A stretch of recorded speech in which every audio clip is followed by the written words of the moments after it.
Manda Fala, aí. Alex. Salve, Dan. Como é que E é? Tudo aí, bem? como é que tá? Eu Tranquilo. tô. Porra, obrigado antes de mais nada, mestre. Obrigado você, pô, pelo Demais, convite. demais estar aqui com você. Gostei dessa caneca aqui que você está tomando. Acho que eu conheço ela, hein? Conhece? É do nosso amigo Padilha, ele que deu de Padilha. presente. É, Eu tenho uma dessa aí também. é verdade. Demian, deixa eu começar aqui uma história, falar um pouquinho. Mas, mais nada, obrigado por estar comigo mais uma vez. Obrigado por tudo que você me ensinou nesses últimos quase 10 Imagina, anos aí da nossa vida. é recíproco. É, Eu queria começar essa live falando que a gente vai falar para pessoas que não são da luta, que talvez sejam um pouco da gastronomia, que sejam um pouquinho de gente curiosa, acho que tem gente de todo tipo. E eu vou fazer Aham. aquela pergunta que não quer calar. Uhum. Você luta UFC, é isso? É, isso acontece de uns anos para cá, de uns bons anos para cá, das pessoas falarem isso, e na verdade o UFC é o evento, né? Igual a NBA. Você não joga NBA, você Exato. joga basquetebol, você não joga FIFA, né? A não ser no videogame, você joga futebol, entendeu? E mesma coisa, a gente luta, o esporte que eu pratico hoje em dia é MMA. Eu venho do jiu-jitsu brasileiro, né? O famoso brasileiro jiu-jitsu, mas o esporte nos meus últimos anos da minha vida é o MMA, que eu luto nessa organização que é a maior do mundo, que é o UFC. Pô, demais.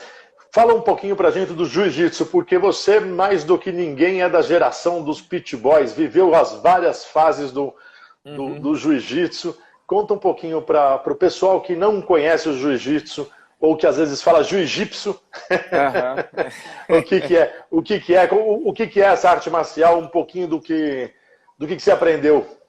Bom, o jiu-jitsu, e isso que é a coisa mais legal, uma arte marcial é, criada, né, desenvolvida aqui no Brasil, tanto que é conhecido lá fora como Brazilian Jiu-Jitsu. Então ele veio do Japão como um jiu-jitsu tradicional e a gente transformou ele em outra coisa. Do mesmo jeito que o judô também vem do jiu-jitsu tradicional e virou uma Sim. coisa diferente, né? E até o pessoal brinca que é uma das coisas mais importantes que a gente já exportou culturalmente para o mundo, né? Junto com a bossa nova e hoje em dia com a culinária também, né? Porque você é um cara que fez esse movimento do mesmo jeito, sei lá, que a família Gracie e outras pessoas fizeram lá atrás também com a arte marcial. Pô, demais.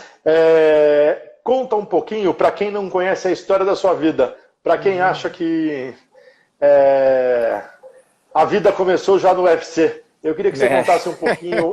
O Demian, para quem não sabe, tem uma história de vida muito legal. De família, de irmãos, de pai, de mãe, de um passado duro.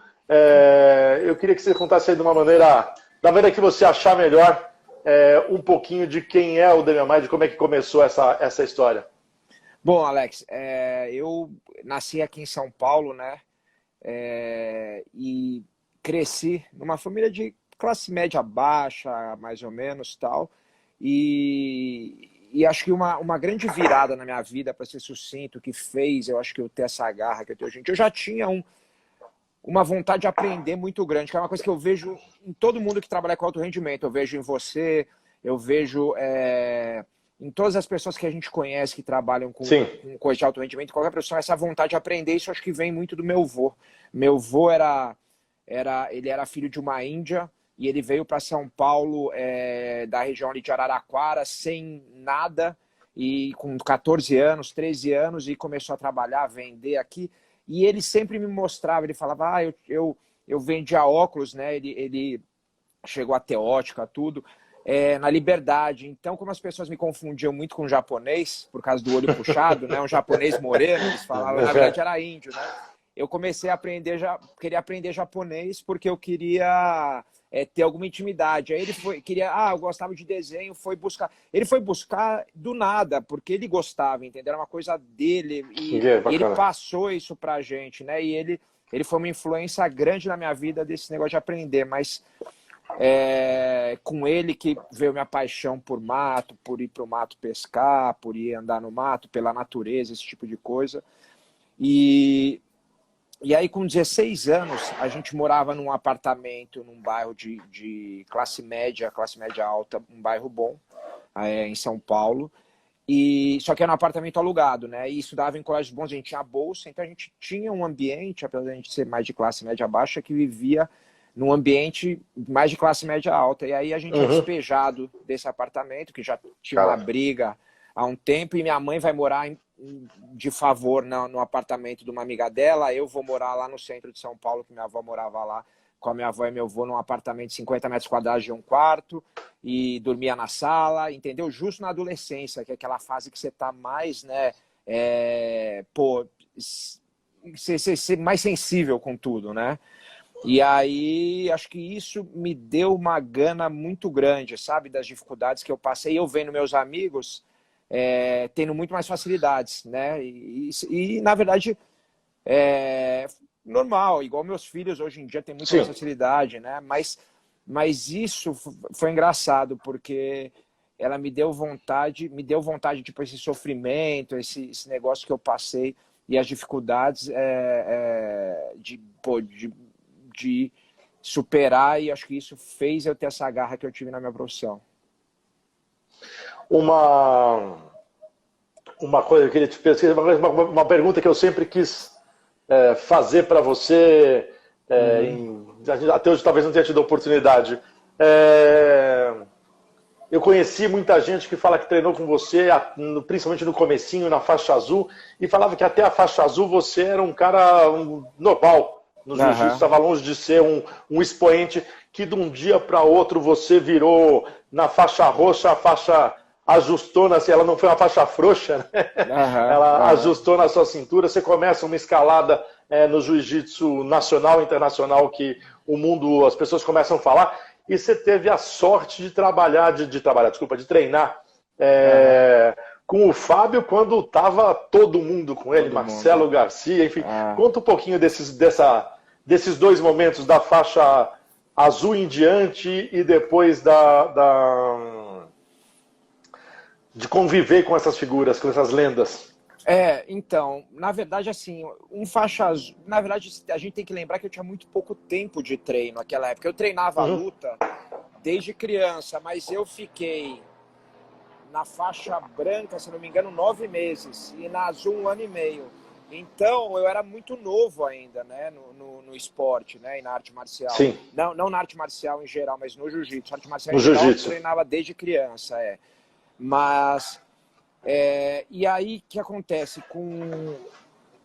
Em 99, eu trabalhava numa empresa terceirizada que prestava serviço para a Petrobras, ali em Guarulhos.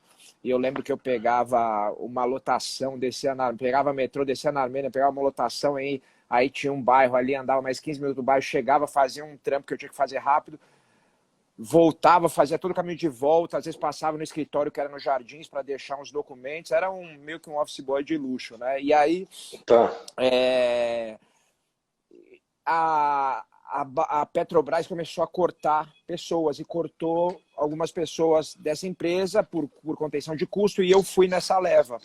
E para mim foi muito bom, na verdade, porque era um salário, né, bem baixo, mas era meu emprego, enfim, na época. É. Mas foi bom porque eu já estava dando umas aulas particulares para uns amigos meus, e calhou com o Fábio querendo montar uma equipe de professores grande, e calhou de eu ter mais tempo, porque eu fui mandado embora, então só fazia faculdade e estava dando aula de jiu-jitsu, e o Fábio me botar embaixo da asa dele, que ele viu alguém que poderia ser um expoente, né? Porque ele olhava não só a habilidade atlética da pessoa, mas ele olhava todo o entorno, né?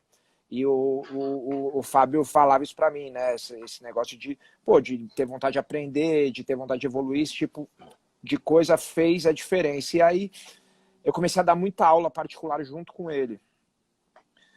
E aprendi muito. Foi o ano que eu ganhei o Mundial de faixa roxa, foi o ano que eu comecei a explodir mesmo. Mas eu acho que eu cheguei a dar 6 aulas por dia ajudando o Fábio, sabe? Então, assim, eu vivia o jiu-jitsu não só treinando, mas dando aula, e vivi o jiu-jitsu o dia inteiro.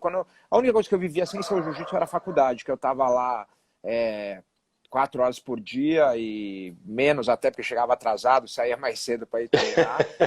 E ainda pedia para os amigos botar o nome em trabalho, às vezes, tal, mas era a única coisa que eu vivia paralelo. O resto era jiu-jitsu o dia inteiro. Eu lembro que tinha uma história uma vez, você falando das lendas que treinavam lá, né? Então, uma das lendas era o Leonardo Vieira, né? O Leozinho, Sim, que é um cara, Leozinho. um dos maiores fenômenos. Eu lembro que a gente foi para uma balada tal, e aí ele voltou. Até tinha um menino que treinava com a gente, o Ricardo Lewandowski, que é filho até do ministro, e eles foram pro escritório do Fábio, eles tinham a chave, tinha um tatame que o Fábio dava lá pra gente. E, tipo, chegaram da balada, tipo, 2 horas da manhã e foram treinar, sabe? Ah, vamos fazer posição aqui. Quando eu vi o cara das 2 às 4 da manhã fazendo posição, saindo na porrada. Era esse nível de intensidade. A gente morava junto, eu, o Léo, depois com o Tererê, todas as casas que a gente morava dividia, né? As colônias tinham um tatame na sala pra gente dar aula. Então você tava ali conversando, fala, pô, isso aqui funciona, não funciona? Ah, vamos ver ali. Então, tipo, testava. Então, acho que esse ambiente, essa imersão que faz muito bem. Igual quando você vai buscar alguma coisa que nem você foi de gastronomia e tá dentro de uma cozinha com os maiores do mundo o tempo todo, essa imersão. Eu faço isso com a luta olímpica, hoje com o wrestling, eu vou para os Estados Unidos e fico lá fazendo só isso. Faz você evoluir demais, porque não é só a prática, mas é pensar aquilo o dia inteiro, é viver aquilo Viver intensamente, né? É isso. Eu queria um pouquinho que você falasse de 2 pessoas, Marcelo Garcia e Tererê, né? São 2 caras, inclusive, que lutaram várias vezes um contra o outro, né? E, Sim. eu considero o Tererê é um grande amigo meu. Foi um cara, a gente até foi roommate, né? Dividiu casa. E ele foi um cara que veio lá do Cantagalo, no Morro do Rio, e é um cara que conquistou muita coisa. É um dos maiores competidores de todos os tempos do jiu-jitsu. Um cara que... Eu estava conversando até com o Cauã Raymond semana passada. O Cauã treinou com ele, né? Porque o Cauã treinava jiu-jitsu lá na mesma academia que ele. A gente chegou a treinar junto em São Paulo, quando ele veio para São Paulo. E ele contou uma história do Tererê que eu nem sabia, cara. Não sei se eu ouvi essa história, que uma vez eles tinham saído do treino e o Cauã apoiou numa placa de trânsito e a placa entortou. E aí eles começaram a rir, moleque, tava ele, mas Tererê e outros moleques que treinavam lá. E aí nisso passou uma polícia, e a polícia parou. E por o Tererê ser negro, foi em cima dele, né? Não foi em cima do Cauã. E aí o Cauã falou que o Tererê pediu desculpa tal, e de repente, cara, tomou um tapão na cara, sabe? E aí tava um outro amigo deles, conversou com o policial, veio uma senhora falar que não foi ele, mas ele tomou uns 2 tapas antes. Então, assim, é um menino que passou por muita coisa, por racismo, por violência, né? Eu lembro de subir lá no Cantagalo, a galera toda armada e aquele esquema de Brasil, né? Que, tipo, aquela segurança que é paralela, né? E do Estado paralelo. Então, assim, é um moleque vencedor. E o Marcelinho, para mim, o Tererê teve um probleminha no meio do caminho e tal, e aí ele né, saiu um pouco da área de competição, aí acabou depois voltando como professor.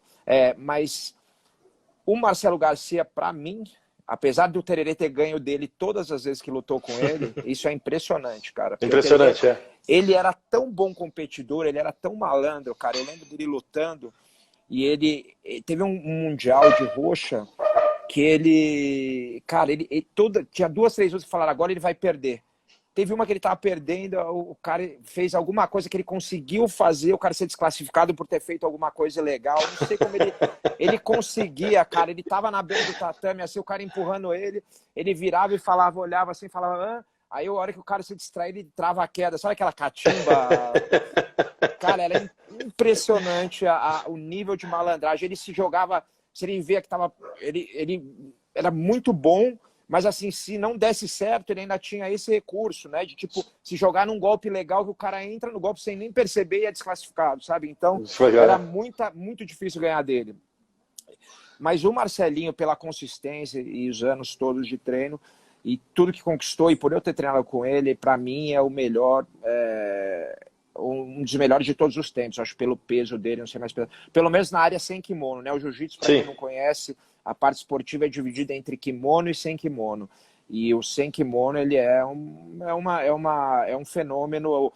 Tem um cara que chama Tim Ferriss, que é um cara que até para quem gosta aí, ele escreveu um livro que chama Trabalhe 4 horas por semana, né? Que é bem famoso e tal.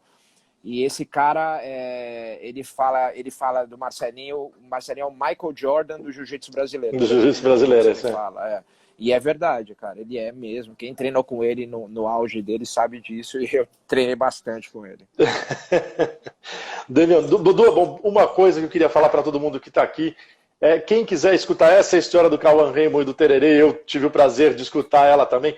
Corre, o Damian tem um podcast, tem entrevistas incríveis com, enfim, mitos da luta, mas mais legal é que não é só da luta. O Damian chama o pessoal do Pânico, chama um monte de gente do stand-up comedy para chefe, enfim, vai lá dar uma olhada. E Damian, você falou que você fez faculdade. Você fez faculdade do quê? Eu sei, mas conta para quem não sabe. Eu fiz faculdade de jornalismo. Na verdade, foi um acidente a faculdade de jornalismo. Meu sonho, até por essa relação com natureza, com bicho. Eu lembro que eu tinha uns amigos meus prestando biologia. E eu falei, pô, biologia é legal. Mas eu fiquei naquele negócio, né? Pô, vou fazer o quê? Vou dar aula de biologia? Não quero. Era a nossa visão naquela época, né? Até hoje que você tem. Esses amigos meus que fizeram biologia, eles hoje em dia estão trabalhando com biotecnologia, com um monte de coisa maneira, entendeu? Com licenciamento ambiental. Mas para mim era assim, puta, eu não quero dar aula de biologia. Aí outra coisa que o pessoal falava muito, esporte e educação física, porque eu sempre treinei e tal. Falei, pô, mas eu também não quero dar aula de educação física na escola. Era a imagem que a gente tinha na época, não existia toda essa possibilidade que tem hoje, né? A gente acho que até uma visão limitada, né? De achar que ia ficar assim para sempre. E aí eu falei, vou fazer veterinária. Aí prestei veterinária na Universidade de São Paulo. Passei na primeira fase, só que eu vi que eu não ia passar na segunda, porque ela tinha matemática, física, que eram coisas que eu não ia muito bem. Física, química, eram coisas que eu não ia muito bem. E aí eu falei, vou fazer um plano B aqui, né? Vou prestar jornalismo na Casper Libero, que é uma faculdade muito boa também. Era uma faculdade também, por ser uma fundação, com preço bem mais acessível. E aí prestei, aí passei na Casper em jornalismo e não passei. Sempre gostei de humanas também, né? De ler, de história e tal. Aí não passei na veterinária. E no fim foi uma coisa excelente, porque você imagina se eu tivesse passado em veterinária, que não deixa de ser... É medicina, né? Então, medicina, o volume de estudo é muito grande. Eu não teria tido a oportunidade, né? De ir para o meio da luta. Vamos falar de esporte e educação. Você é um cara formado, um jornalista, eu acho que é um grande diferencial seu. As pessoas, jornalistas de outras áreas falam de você como lutador e como jornalista. Eu fico muito orgulhoso quando eu escuto essas possibilidades. E hoje em dia a gente vê uma série de garotos aí, às vezes até largando o estudo para viver do sonho do jiu-jitsu, o que eu acho muito bacana, porque dá para viver também do jiu-jitsu. Vamos fazer um balancinho aí do que é estudar e ser um atleta bacana, um atleta profissional, vamos dizer assim. Tá. Em primeiro lugar, Alex, eu acho que assim, a gente tem que fazer... eu sou totalmente a favor do cara escolher não fazer uma formação acadêmica. Eu acho que estudar é diferente de ter uma formação acadêmica. Não ter uma formação acadêmica é estudar, você tem que estudar, mas não necessariamente você precisa ter uma formação acadêmica para estudar. Né? E ter essa verdade. Vi de meu avô, que eu falei, que era um cara que estava sempre estudando e um cara que nunca teve uma formação acadêmica, entendeu? Minha mãe mesmo adora ler o tempo todo e nunca teve oportunidade de fazer uma faculdade. Então, eu acho que as pessoas têm muito essa confusão, acho que é uma ignorância de falar, não, você estudou, acho que a faculdade, se eu não tivesse mantido assim, esse gosto por estudar, não me serve de nada, porque você vai ali, se ainda mais uma faculdade de humanas, você leva ela meio que na boa. Na boa, Você já tem uma facilidade humana, você gosta de ler, então assim, é muito tranquilo você terminar uma faculdade dessa, não é uma faculdade, por exemplo, de engenharia, que você tem que aprender cálculo, um monte de coisa. Então, que eu falo? O estudo formal, para mim, não faz ninguém melhor do que o outro.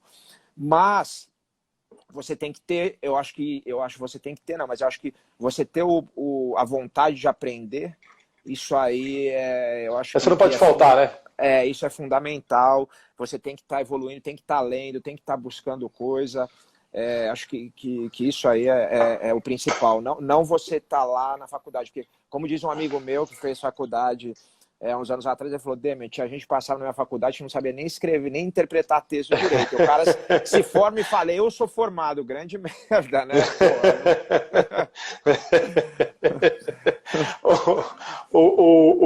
Isso vale para o jiu-jitsu também, né? Que o esforçado vale mais que o talentoso, né? Tem essa...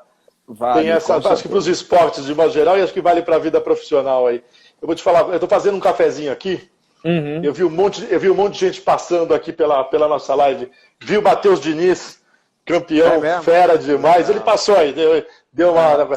Vi a Michele Nicolini, acabei agora há pouco eu vi um post dela que ela moeu o café na hora. Ainda brinquei, falei que ela deu aula. Eu fiz a mesma coisa aqui. Estou fazendo um cafezinho num coador que a Marcinha comprou.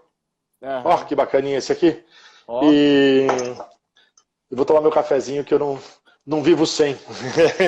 Eu também não, mas o que você me deu aqui, a máquina ontem acabou, cara, as cápsulas, cara. Eu vou te mandar um pra gente fazer, pra vocês tomarem assim de extração lenta de cafezinho coadinho, assim, que pô, tá demais. Você sabe que eu tenho uns pés de café aqui em casa, né? E esse fim de semana a gente fez a última leva. Né, que é um trabalho desgraçado, mas tem que secar na peneira, aí tem que descascar. Eu comprei um descascador, tá aqui até aqui atrás, aí moer e tal, e aí, mas vale a pena.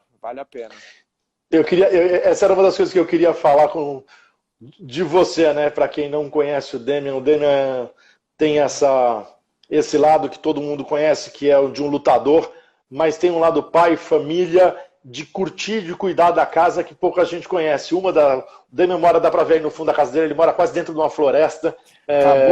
Acabou de pousar ali 2 jacuzzi ali, quando eu tava falando pra você. Eu já fui jogar banana e vim correndo pra fazer a live aqui. Pô, que demais.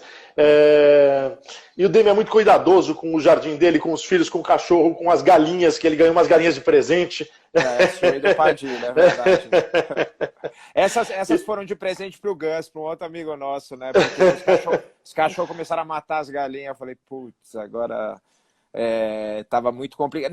Na verdade, eu fiz um cercado, aí eu soltava de dia, fazia mó logística aqui, né? Só que o que aconteceu um dia?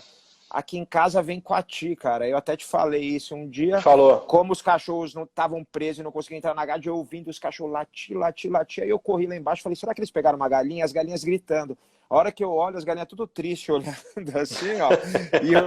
E o coati, cara, tava comendo uma galinha que só tinha sobrado a asa. Pelo menos ele deixou só as penas da asa. Ele comeu inteiro. Pô, aí ele olhou pra mim, Alex, parecia uma pessoa olhando pra mim, assim, que tinha feito coisa errada, sabe? Ele olhou pra mim, assim, cara, dentro do meu olho. Aí eu falei, filha da puta. Aí eu abri pra correr atrás dele, mas aí ele já pulou o negócio e foi embora, assim. Aí eu falei, cara, eu não sabia, que até te perguntei que o coati comia galinha também. Não é a coisa mais comum, mas eles pegam, né? Tem essa... A natureza é incrível, né? Queria falar disso, que o Demian é um cara que tem esse lado da família, tem um lado de cuidar de um jardim, cuidar de da horta dele, enfim, ele tem um prazer de estar perto da natureza. Você já falou um pouquinho do seu avô, figura emblemática na sua vida. A gente já viajou juntos algumas vezes para, às vezes, só estar no mato, só passar uma tarde dentro do mato. Conta um pouquinho como é que é isso na sua vida, como é que isso representa, como está tão forte na sua vida para as pessoas que não imaginam que um lutador tem essa paixão, que um lutador tem mais de uma face, né? Vamos pensar assim. Você sabe, Alex, que uma coisa, eu tava conversando isso com o Cauã lá no podcast semana passada. E aí ele falou, Demian, quando eu decidi ser ator, ele falou, fiquei 17 anos sem treinar jiu-jitsu. Porque eu falei, cara, eu preciso ser bom, muito bom, porque o mercado é pequeno, né?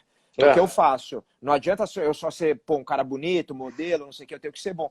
E ele falou, cara, eu sentia que não existia espaço para nada. E eu larguei o jiu-jitsu porque ele era uma paixão. Para mim, ocupava um espaço muito grande na minha vida. Isso aconteceu comigo também, numa fase da minha vida. Eu larguei tudo. E aí foi engraçado que quando eu conheci você... aí, cara, você me mostrou esse lado que eu também não conheci de natureza, não sei o que. Vamos pra Amazônia, vamos pra não sei aonde e tal. E aí foi voltando esse negócio de pescar, de fazer as coisas que era uma paixão. E aí foi uma outra fase da minha vida que eu acho que eu percebi que era importante equilibrar também, né? Porque teve uma fase que eu estava muito bitolado numa coisa só, que era treinar. E esse equilíbrio, eu vou te falar que fez bem para mim em Que legal. todos os aspectos, né? De voltar a buscar coisas que eu gostava desde pequeno e tinha ficado de lado durante muitos anos. Demian, vamos falar uma coisa que talvez seja um pouco difícil para você, mas eu queria que você contasse para a galera. Eu já treinava com o Demian teve uma infecção, passou por um momento muito difícil, saiu um outro homem do outro lado, eu testemunhei isso, eu vivi perto do Demian para contar essa história, mas queria ouvir da sua boca, divide com a gente o que aconteceu, como é que foi, quem era o Demian, quem é o Demian. Cara, em 2014, eu estava treinando para uma luta, senti o ombro, e aí fiz um anti-inflamatório e tal, fiz uma injeção de anti-inflamatório local, com o nosso médico até, né, o Dr. Daniel, Delacqua, e aí, só que logo depois eu voltei para treinar. E eu não sei se, a hora que eu fui treinar, né, sujo, não sei o que e tal... apesar que a agulha ele falou muito pequena, talvez não tenha sido por isso, mas de alguma maneira entrou uma bactéria no meu osso. Eu acabei desenvolvendo uma osteomielite, que é uma infecção muito séria, né? E eu lembro o Daniel falar para mim, cara, você tem que tratar isso muito bem, porque isso aí tira atleta acaba com a carreira de atleta, é muito séria. E aí, isso tira vidas, né? Exatamente. Aí, pro Daniel falar isso, é um cara acostumado com atleta, é um cara, né, duro, né? Um cara que você conhece, não é um cara, um médico que vai te falar para parar de treinar pela primeira coisa, né, que aconteceu. Não, ao contrário. Exatamente. Então, para ele falar isso, me acendeu um alerta. E aí eu comecei, lembro que eu acordei com muita dor, febre, eu estava dormindo na casa do Rafinha, que até deu aula para você, que é um dos meus alunos. E eu tava em camping, então eu dormia às vezes na casa dele, as crianças eram pequenas, tal, para não acordar à noite. E aí acordei com uma dor horrível, uma febre. Eu falei, cara, nunca tive isso na minha vida. Liguei para ele pediu um exame, eu fui fazer. E aí perceberam que estava machucado. No começo ele achou que era só uma inflamação, aí percebeu-se a inflamação. Enfim, vida de atleta profissional, internei, deveria ter ficado 10 dias tomando antibiótico, saímos em 2 ou 3 dias apressado, demos uma bomba de antibiótico e tentamos continuar para não cair a luta. E aí foi chegando perto da luta e eu tentei voltar a treinar, não conseguia treinar direito por causa da dor. Aí, quando vai chegando perto da luta, eu sou internado de novo, aí cai a luta pela primeira vez e única na minha vida, que uma luta minha caiu, uma luta marcada, né, por minha causa. E aí eu volto para casa com um catéter aqui, PIC, se chama, que vem pela veia cava do coração aqui, e uma enfermeira em casa todo dia aplicando antibiótico. E aí os médicos falaram, 3 meses, 12 semanas, eu nunca tinha passado 12 semanas sem treinar, desde que eu tinha, acho que, 11 anos de idade, 12 anos de idade, sei lá. Caraca. Você vai ficar 12 semanas sem poder fazer nada, nem uma musculação, nenhuma coisa, nada, luta, nem pensar, seu corpo tem que recuperar isso. Aí bom, vamos lá, né, uma outra fase, vamos. E aí, daqui a pouco, depois de umas 3 semanas, 4, cara, eu começo a ter febre de novo. Aí eu liguei pro Daniel, o Daniel falou, você não pode ter febre, você está sendo medicado. E aí aquele medo, né, de todo mundo, porque eu voltei pro hospital e eles tiraram o catéter e falaram, o catéter não está infeccionado, que poderia ser por ali, e não tem mais infecção. E aí, o que é então? Pode ser um vírus, mas que vírus? Puta, vírus demora para sair resultado. E pode ser aí, a Renata começa a pesquisar, minha esposa, um monte de coisa, porque viu que podia ser câncer, podia ser leucemia, podia ser um monte de... Cara, aí aquele... Doutor Google, né? E a febre a cada 4 horas voltava, e aí começa a bater o desespero, porque não em mim, mas nas pessoas em volta, e isso vai transmitindo para você, né? Sim, lógico. Vai passando para você, porque o que é? Será que você vai ficar vivo? Será que você não sei o que? E aí, cara, chegou num ponto, o médico, o Dr. Vladimir, que foi o meu médico infecto que o Daniel indicou, falou, vamos fazer só para você ter certeza, para você ficar tranquilo, eu tenho certeza que não é, mas ver se não existe nenhuma célula tumoral, nada. E aí vamos fazer PET scan chama, do corpo inteiro, Sim. né? E aí eu fiz, cara, e aí eu lembro que eu tô lá dentro fazendo o PET scan e eu olho pelo vidro e a médica e os auxiliares comentando, apontando, eu falei, nossa, já tenho certeza que ia ter alguma coisa. Certeza. E eles olhavam e não davam uma risada, eu falei, nossa, cara, já começou a me dar um frio. Mas foi muito bom porque, cara, e aí no fim, graças a Deus, não tinha nada, era um vírus mesmo, era um vírus comum principalmente na América do Sul, estava estudando depois, ou nos países quentes, chama CMV, citomegalovírus, mas muita gente tem quando criança e é assintomático. Sim. Mas eu acho que pela condição que eu estava, ele manifestou essa febre.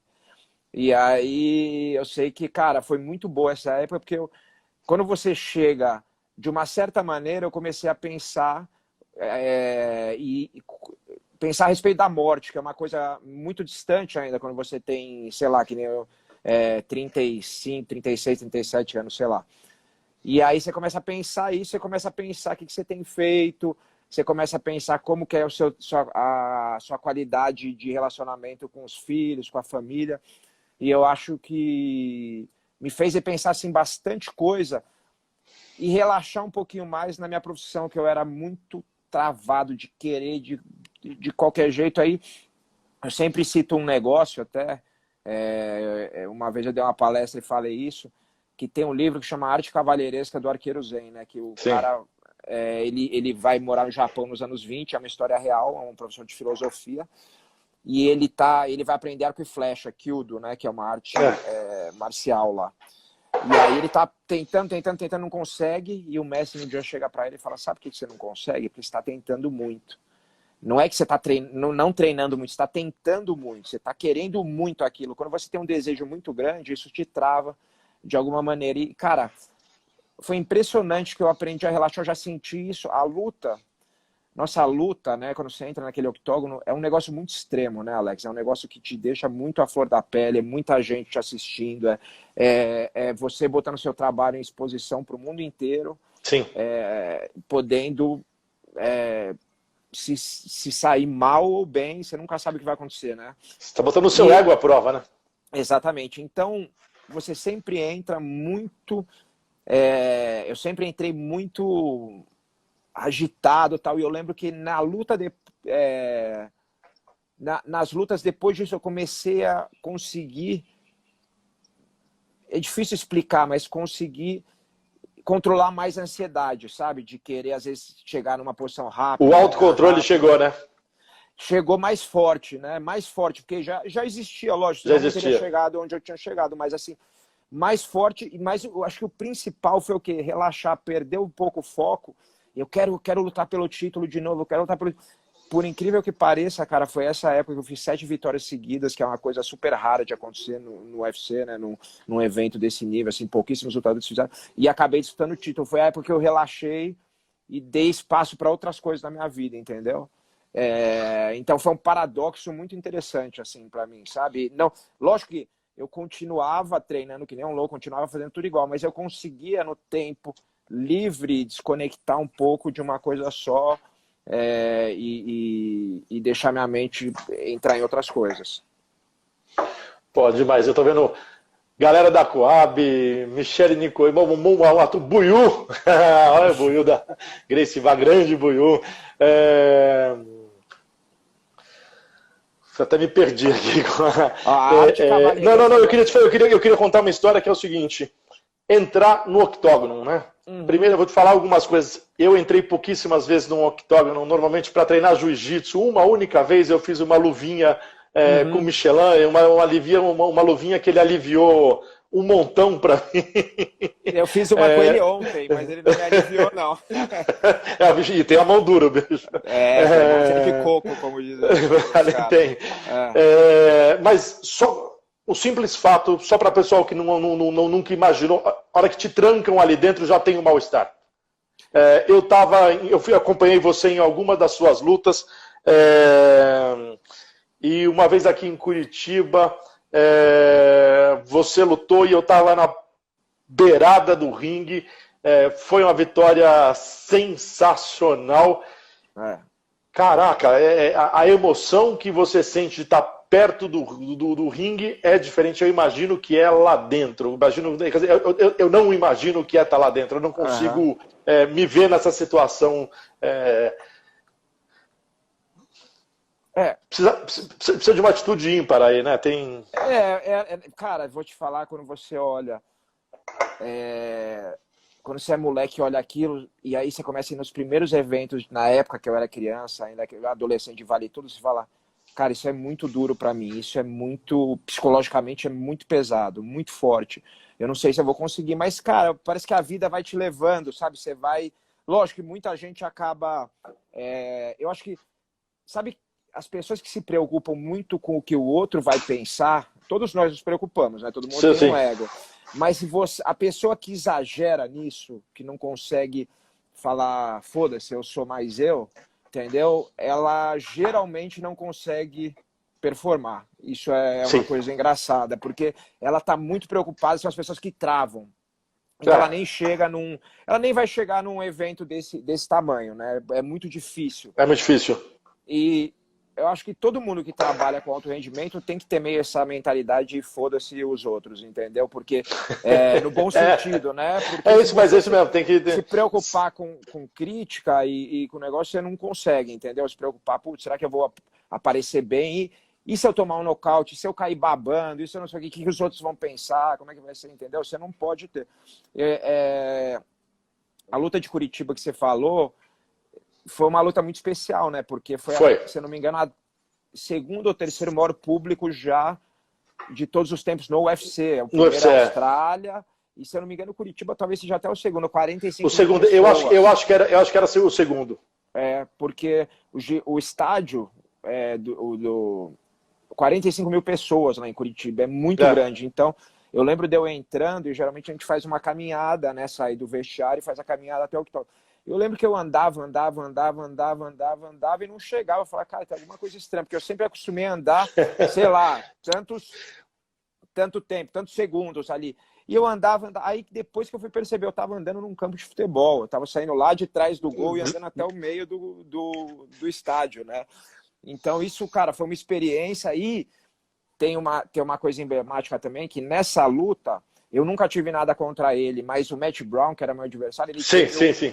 Você lembra disso? Ele Lembro, muito bem. Teve um problema com o público, né? Na verdade, com o público, ele, na pesagem, o público começou a gritar aquelas coisas que o brasileiro grita, às vezes, tal, que é um torcedor mais passional, e ele começou a fazer gesto para a torcida, virar de costas, e o caramba. E aí a torcida, cara, eu lembro que a galera passava por mim na rua no dia anterior, assim, da luta, e falava assim, eu quero que você mata eles, tem que fazer não sei o quê, faz não sei o quê, faz não sei o quê. E eu falei, cara, eu tenho que tomar muito cuidado para não cair nessa armadilha. Eu não tenho não cair nessa pilha. Porque assim, se eu fizer o que eu sempre faço, é ir lá frio e fazer o meu trabalho e fazer o trabalho que eu tenho que fazer, eu vou conseguir fazer o meu melhor. Se eu cair nessa pilha de tipo querer e que nem um louco, aí eu vou errar, entendeu? Então, você vai dar chance para ele, né? Exatamente.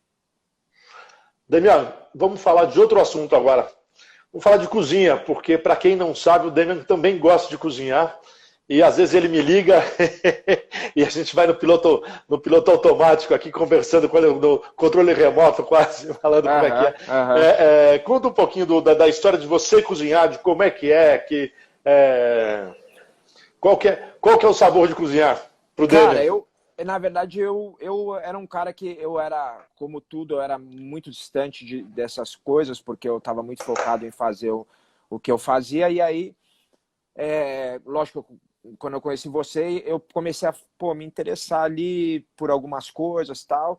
E acho que foi o interesse mesmo que despertou, sabe? De entender, de aprender coisas novas. E aí comecei a gostar de fazer, principalmente, mesma coisa que o jiu-jitsu, coisas simples.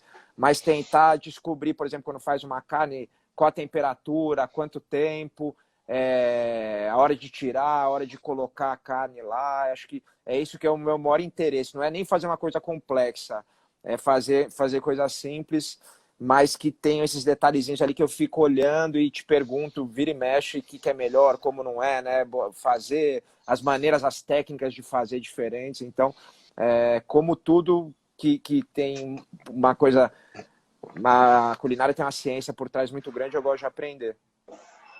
É muito legal, para quem não sabe, a gente tem essa relação de ser amigos de ir para o mato, a gente tem essa relação de aluno e professor, o Demian é o meu mestre de alguma forma dentro do jiu-jitsu, ou de muitas formas dentro do jiu-jitsu, mas é impressionante quando eu me atrevo a dar alguma aula de cozinha para ele, qual é o nível de percepção, o nível de detalhe, e depois na execução, porque eu sempre peço para depois o Demian, antes e durante, me mandando foto para ver como está indo, e a sua atenção não só ao processo, mas a cada parte do processo, a cada etapa, a cada passo, a cada momento do processo.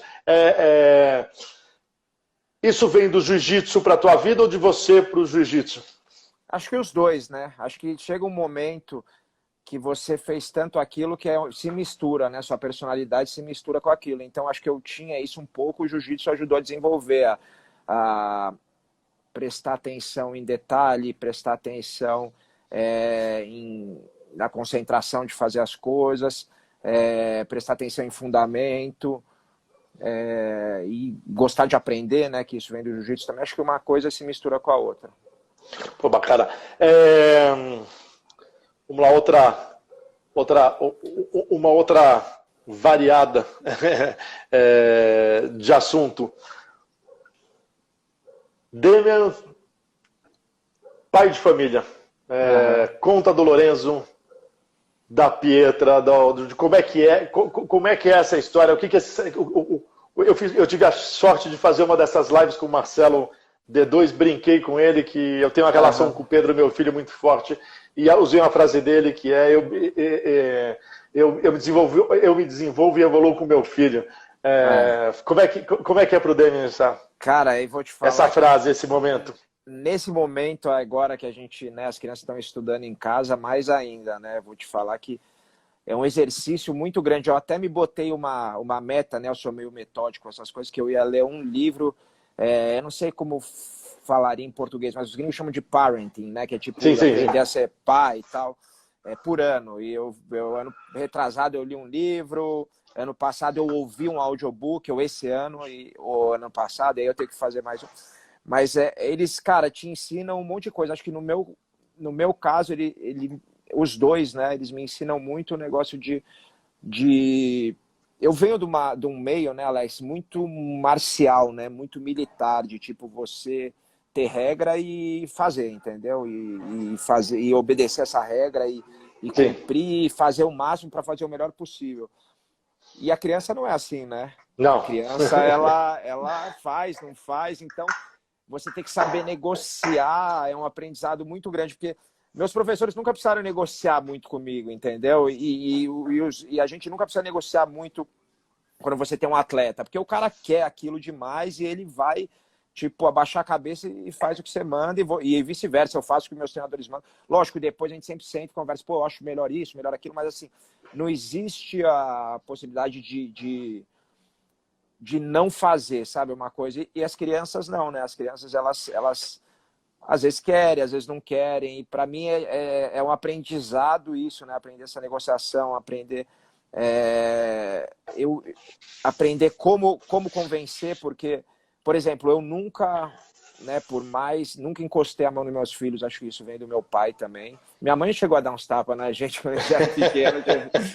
Mas quem não, pai, né? A minha mãe, ela batia de vez em quando, mas meu pai não encostou a mão. E eu falei, cara, eu nunca vou fazer isso com meus filhos por esse exemplo. E, cara, porque uma vez é lógico, né? Existem momentos de descontrole, mas justamente a palavra é essa, descontrole. Então, eu lembro que o Leozinho falou uma vez, que foi um dos meus professores, um fenômeno de jiu-jitsu. Ele falou, como é que você vai ensinar não violência para a criança batendo nela, né? Ensinando que para ela resolver, ela tem que, tipo assim, você resolve a situação enfiando a porrada. Então, lógico que eu estou falando isso o mundo ideal. Eu quero conseguir sempre nunca fazer isso, né? Nem dar um tapa, nada. Mas é muito difícil, porque eu tento fazer tudo nessa negociação e às vezes não dá certo, né? Tipo, vai é bem difícil, cara. Eu vou te falar que, e com essa situação de estudar em casa, e aí um não quer às vezes, e aí você tem que conversar, é difícil. E o Lourenço é mais malandro, né, cara? O Lourenço já é mais... Muito, muito. Você não sabe o que ele falou para mim hoje. Hoje ele tinha que estudar, e aí tá nessa briga, porque ele fez as aulas certinho. Agora, de 2 semanas para cá, ele começou meio que dar problema. Aí eu falei, Lô, já acordei cedinho, que eu já fiz um negócio que eu tinha que fazer aqui no computador, já treinei e já tô pronto para dar aula para você. Eu acordei cedo por causa de você. Aí ele olhou para mim e falou, acordou errado, papai. Os engraçados figuras, né? Acordei cedo para fazer isso com você. Ele acordou errado.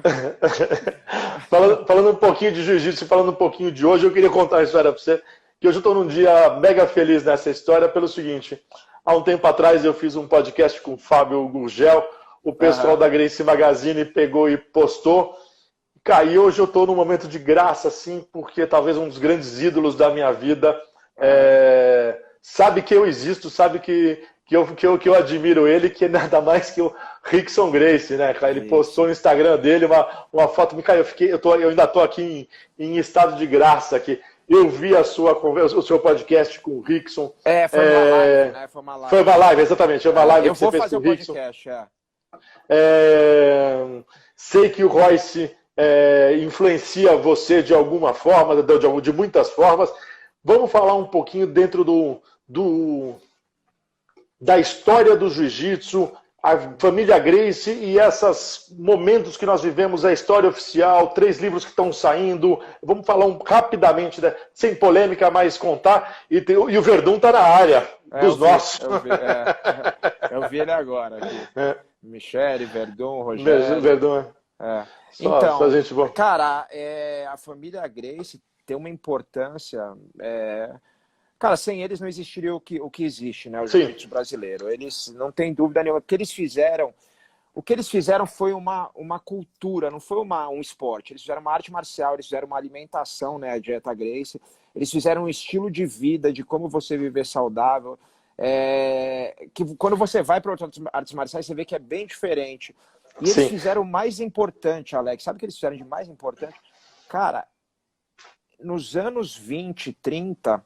O Jigoro Kano, que foi o fundador do judô e era um cara do jiu-jitsu, manda pessoas para o mundo inteiro. E o judô começa a se difundir no mundo todo, muito forte. E inclusive era chamado de Jiu-Jitsu Kodokan lá no começo. E existia uma pressão muito grande, porque ninguém reconhecia esse jiu-jitsu que a gente praticava no Brasil. E que foi sendo desenvolvido muito baseado nos desafios de vale tudo e tal.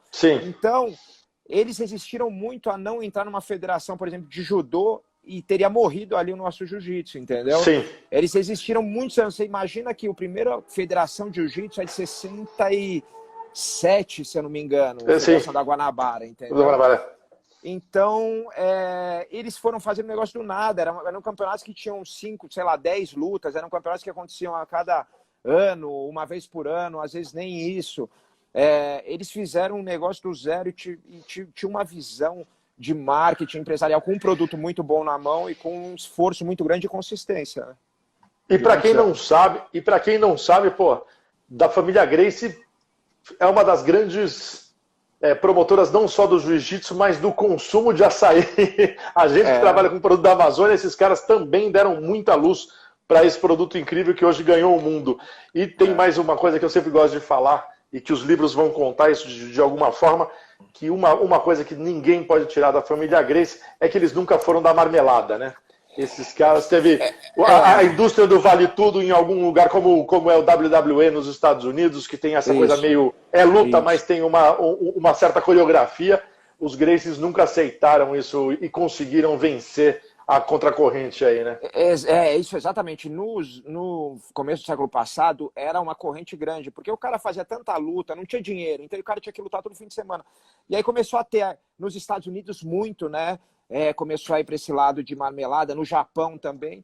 E no Brasil, eles sempre não seguraram isso, né? O Hélio e o Carlos, e não aceitavam os alunos fazerem. Se alguém fazia, eles mandavam embora, brigavam, separavam. Isso aí parece hoje em dia uma coisa óbvia, assim, pô, não vai se meter naquilo que aquilo não é real e vai denegrir o que você está fazendo, né? Porque a pessoa começa a se confundir. Mas na época era muito difícil, porque às vezes os lutadores passavam dificuldade e acabavam fazendo isso. E eles, independente de qualquer coisa, acho que até isso fez eles criarem uma academia tão bem sucedida, né? Que se você pegar nos anos 50, o Carlos e o Hélio tinham uma academia no centro do Rio, na Avenida Rio Branco, de 2 andares, num prédio. Sim. Tinham mais de 500 alunos, sei lá, 600. Era numa época que, Alex, você imagina que jogador de futebol naquela época não vivia de futebol. Eles eram amadores, entendeu? Os jogadores da seleção ganhavam super pouco. Eles tinham uma academia, um business no centro do Rio de Janeiro, super bem sucedido, entendeu? Que treinou lá, passaram por lá, sei lá, Roberto Marinho, Carlos Lacerda, Oscar Niemeyer, cara, o Arthur Vigílio, que hoje é prefeito, se eu não me engano, de Manaus, entendeu? E eu com certeza estou esquecendo um monte de gente. Um monte de gente bacana. Pitangui. Família Pitangui. Mas vamos lá. Dentro dessa história do Demian pesquisador, do Demian jornalista, o ano passado você fez Arqueologia da Luta. Conta um pouquinho da Arqueologia da Luta e conta um pouquinho, eu sei que você tem uns planos com história e jiu-jitsu e luta. Vamos falar um pouquinho disso. A gente tem 7 minutos aí para falar ainda, então daqui a pouco o Instagram tira a gente do ar, mas manda aí. Tá. Cara, eu fiz um trabalho muito legal, né, com o diretor até que você conhece, com o Marco Jorge, e com a Mixer, que se chama Arqueologia da Luta. A gente foi buscar quando foi a primeira vez que o ser humano ritualizou a luta, porque a luta sempre existiu para o ser humano, como combate, né, de imposição do que você queria e briga por alimento, por território e tal. Mas quando que se fez uma ritualização, aquilo virar um esporte que veio bem depois, né, esporte, esse conceito de esporte, ou de uma forma religiosa. E aí a gente vai buscando, e aí a gente faz uma viagem que a gente começa na Grécia e a gente vai vindo para trás. Aí você fala, a Grécia é antigo, mas aí você vai para o Egito. E aí do Egito a gente vem aqui para a Serra da Capivara.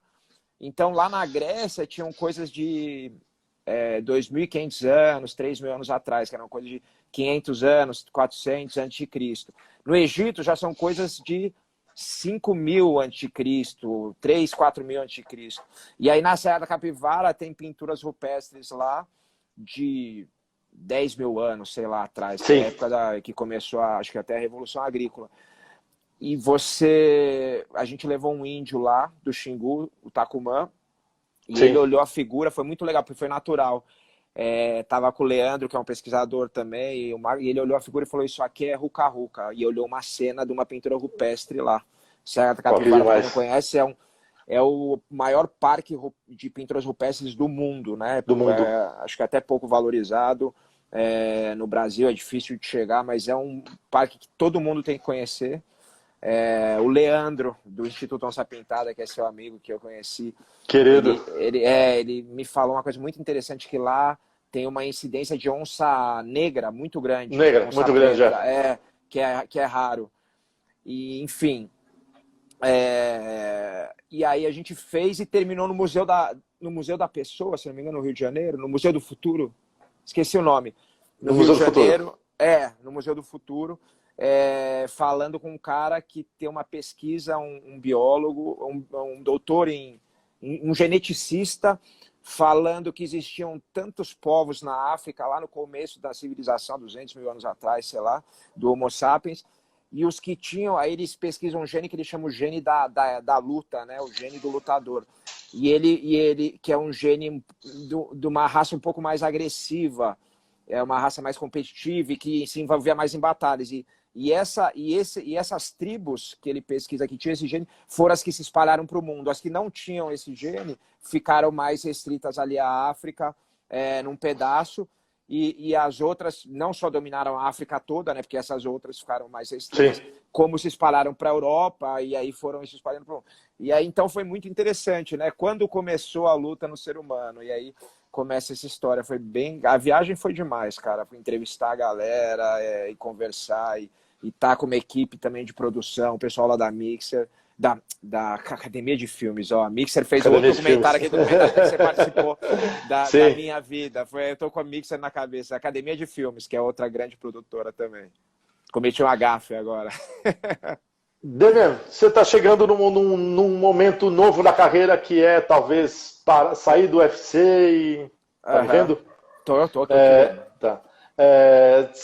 Parar de lutar no UFC, começar um novo momento da vida. Conta um pouquinho para a gente terminar aqui.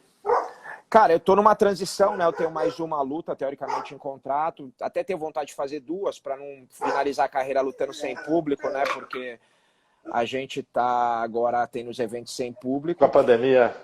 Mas eu, cara, tô bem feliz de fazer essa transição, né? Porque eu já tenho viajado muito nos últimos anos para dar seminário, eu tenho minhas afiliações, eu tenho a escola de jiu-jitsu que a gente vai reinaugurar agora, e a gente quer formar uma rede de escolas. Tem o podcast, que é um negócio que eu faço mais por curtição, mas pode ser alguma coisa. Tem as coisas de audiovisual, como eu fiz esse lá da Arqueologia da Luta. Tem mais um projeto para fazer uma outra coisa que tá para ser aprovado, então depende, lógico, de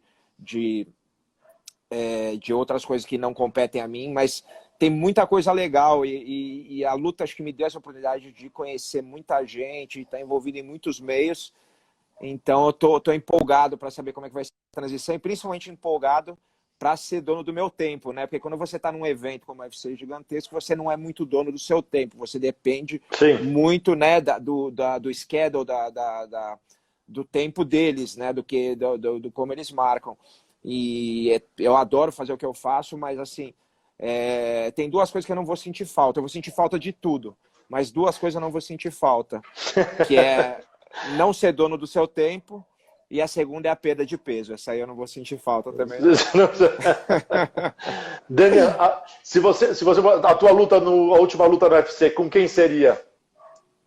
Cara, eu gostaria de lutar.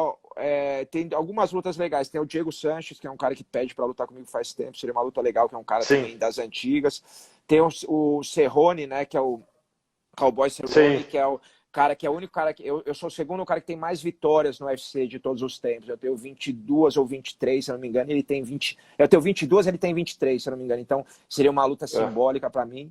O Anderson seria uma luta simbólica também, por a gente ter lutado há 10 anos atrás pelo título em outro momento. Mas assim. Vamos ver, né? Vamos ver também. Não depende, isso não depende só de mim, né? Depende também do UFC. Lógico. E da negociação lá que o Edu vai fazer com eles. Depois do UFC? Cara, depois do UFC, tudo isso. Acho que esses projetos de audiovisual, a escola de jiu-jitsu, que é uma coisa que tá me empolgando também, né? Que mais? As afiliações pelo mundo, né? Eu tenho algumas nos Estados Unidos, agora tem uma na Letônia, que é muito legal, né? Seminários, que é uma coisa que eu gosto bastante, viajar bastante.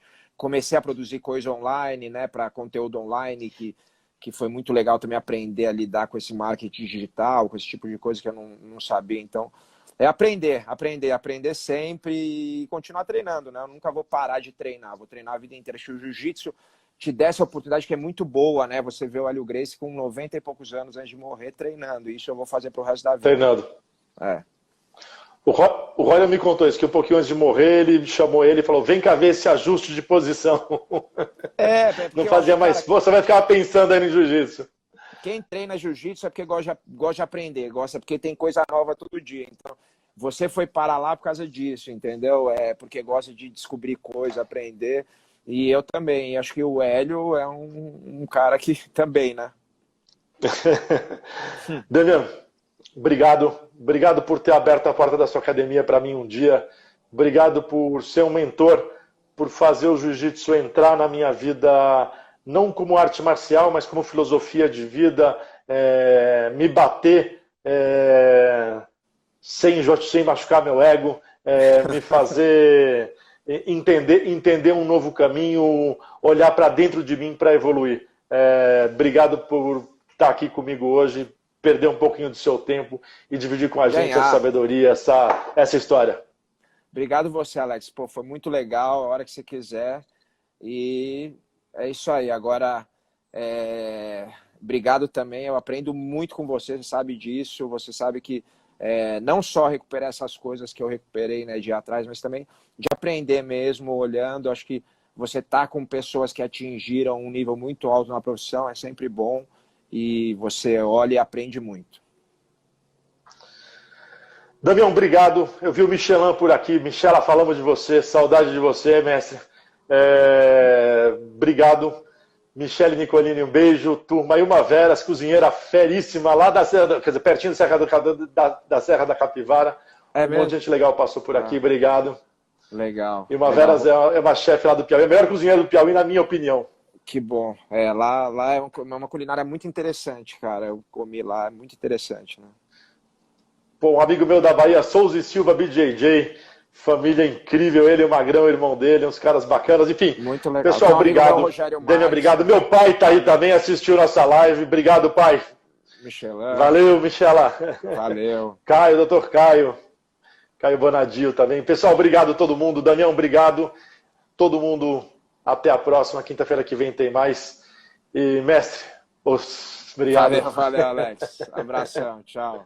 Tinha que terminar com osso, né? Osso. Muito osso. Abraço, Daniel. Valeu, tchau.